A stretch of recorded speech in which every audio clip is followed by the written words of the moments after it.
Je reprends sur la colère. La colère, c'est simplement le signal, si je reprends la métaphore de la voiture, j'avais un voyant sur mon tableau de bord, c'est ce que je voyais, et je l'ai ignoré, et où je ne le voyais pas, parce que la lampe était grillée, parce que, pour toutes les bonnes raisons, où je voulais pas le voir, où j'avais pas... Enfin bon, voilà, quoi, j'ai fait comme si de rien n'était. Et là, comme je m'en suis pas occupé, il n'y avait pas assez d'huile. Et à un moment donné, il va se passer quoi? Le moteur va se mettre à cogner. Le moteur va se mettre à faire du bruit, à grincer ou à cogner. Et c'est la même chose. Et là, d'un seul coup, je me dis, oh là là, il y a quelque chose qui ne va pas.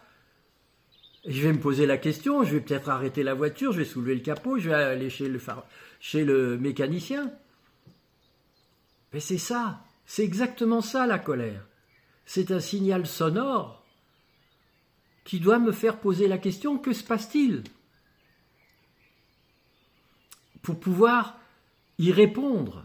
Peut-être remettre de l'huile si c'est la voiture. Peut-être poser la question à celui qui a élevé la voix pour me dire il y a quelque chose qui ne va pas. Tu me vois jamais, tu t'occupes pas de moi, tu t'occupes plus de moi, j'existe plus, patati patata. Et là d'un seul coup ça me réveille peut-être aussi d'ailleurs. C'est important la colère. C'est important de pouvoir l'exprimer.